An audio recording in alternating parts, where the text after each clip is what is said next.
June 14th, 1931. A 66-year-old man with a bad leg and a hand-drawn map steps off a mule at the edge of the Superstition Mountains, Arizona. He tells the ranch hands he'll be back in 2 weeks. He's never seen alive again. 6 months later, searchers find his skull. 2 holes in it. Clean. Precise. Not the kind you get from falling on a rock. He's not the first person these mountains have killed. He will not be the last. And somewhere, still, beneath that jagged skyline, is the reason they keep coming back, a gold mine so rich, so hidden, that in over 150 years, not one person has ever proven it exists, and at least a dozen have died, looking for it. This is the story of the Lost Dutchman's Gold Mine, and by the end of it, you'll understand exactly why the locals don't call these mountains beautiful. They call them Superstition for a reason. Long before Jacob Waltz, long before the Dutchman, long before a single American prospector set foot in these canyons, the Apache had a name for this range, and it wasn't a friendly one. To the Apache, this land didn't belong to men. Legend says, a thunder god guarded gold buried deep in these peaks, and anyone who took it would pay with their life. Whether that's folklore or a warning dressed up as folklore, Apache oral tradition reportedly treated this range and any gold pulled from it as cursed ground. Then, in the 1840s, a Mexican family named the Peralta arrives, and according to legend, they find it. A vein so rich, it turns rock into fortune overnight. And according to the same legend, in 1848, while moving that gold south, the Peralta expedition is ambushed. Every man is killed. The gold is buried, hidden, lost in what's now called the Peralta Massacre. Historians can't confirm most of this happened exactly the way the legend tells it. But somehow, someone believes enough of it to spend the rest of his life chasing it.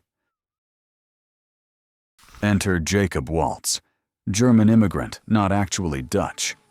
Dutchman was just old American slang for Deutsch. Waltz comes to Arizona in the 1860s to prospect, and somewhere along the way, by his own account, he befriends a descendant of that same Peralta family. And that descendant allegedly hands him the secret, the location of the mine. For the next 2 decades, Waltz disappears into these mountains. Again, and again, and again. Neighbors say he'd vanish for weeks, come back broke, then vanish again, and come back rich. Rich enough that when he's dying of pneumonia in a friend's Phoenix home in 1891, he has almost 50 pounds of raw, unrefined gold ore hidden in his belongings. 50 pounds. Nobody in Phoenix is pulling ore like that from any known registered claim, which means either Jacob Waltz found something nobody else has ever found, or he spent 30 years building the greatest hoax in American frontier history. He never says which, he just gives directions. The woman caring for him in his final days is named Julia Thomas, and as Waltz is dying, he allegedly tells her how to find it. The setting sun shines into the entrance, and it glitters on the gold. The mine faces west. Take the first gorge on the south side, from the west end of the range. And you can see Weaver's Needle to the south, from above my mine, a jagged rock spire that still stands today as the range's most infamous landmark, vague, poetic, almost designed to send you in circles. Waltz dies before he can say anything clearer.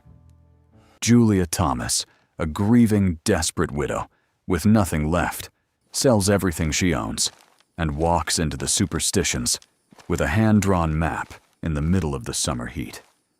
5 weeks later, she walks back out. No gold, no mine, just debt. She never goes back in. But by then, the story is already loose in the world, and it will not stop finding new believers. For the next 40 years, Prospectors chase Waltz's directions into these canyons. Most come back empty-handed. Some don't come back at all. In 1931, a 66-year-old Washington, D.C. veterinarian named Adolph Ruth arrives with something the others didn't have a document he believes is the original Peralta map. He's warned. Everyone tells him he's too old, too disabled, to go in alone in June, in Arizona, in triple-digit heat. He goes anyway. 2 weeks pass. Nothing. A search is launched, nothing. Summer turns to fall, still nothing. Then, in December, 6 months after he vanished, an archaeological expedition finds a human skull sitting under a Palo Verde tree. It's Ruth's. And in his belongings, searchers find something that turns this from a tragedy into a legend, a note in his own handwriting that reads, "Have found the Lost Dutchman." Weeks later, the rest of his skeleton turns up nearly a mile away. And when an anthropologist examines the skull, he finds 2 holes in it. He calls them bullet holes. Fired, he says, at close range. Officially, Arizona authorities never confirm murder. Officially, it stays open to interpretation exposure. Animals, the elements. Unofficially, the story that spreads across every newspaper in the country is this. Adolph Ruth found the mine.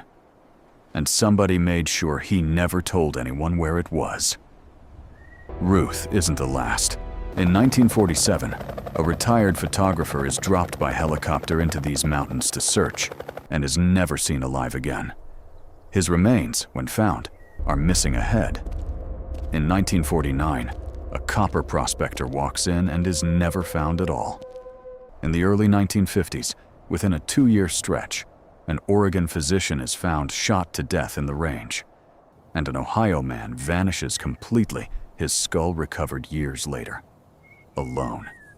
Nobody knows the real total. Estimates run into the dozens, across more than a century, and that's just the disappearances anyone bothered to document. So what's actually happening in these mountains? Theory 1. It's simple geology, dressed up as murder. This heat kills. This terrain kills. A 76-year-old man alone in 115-degree canyons doesn't need a gunman. The desert does the job. Animals do the rest to a body left in the open. Theory 2. Jacob Waltz invented the whole thing. 50 pounds of ore proves he had ore from somewhere. It doesn't prove a mine exists. No verified sample has ever matched his ore to this range. Some geologists go further and argue the Superstitions likely never produced gold-bearing rock like this at all. Theory 3. The one true crime audiences never want to let go of is that this land really has claimed people who got too close to something real. Whether that something is gold, territory, or just a century of armed, desperate strangers stumbling into each other in a wilderness with no witnesses and no rules. And Theory 4, the oldest one, the one the Apache told first, is that some things were never meant to be found. That this was never a story about gold. It was a warning, and every generation since has walked straight past it and gone looking anyway. Today, the Superstition Wilderness is federally protected land. Legally, even if you found the mine, the gold wouldn't be yours. And still, every single year, people walk into these canyons with metal detectors and photocopied maps, chasing directions given by a dying man over 130 years ago. Most come back with nothing but a sunburn. A few, historically, have not come back at all. So here's the question this story actually leaves you with. If the mine is real, why has nobody, with modern equipment and 150 years of searching, ever found it? And if it isn't real, why do people keep dying like it is? I don't think this case is closed. I don't think it ever will be. If you've got a theory of your own, put it in the comments, because in this comment section, Someone always knows something the last person didn't. And if you want to go further into the cases nobody's solved, subscribe. Next week, we go somewhere just as dark. This has been the Unresolved.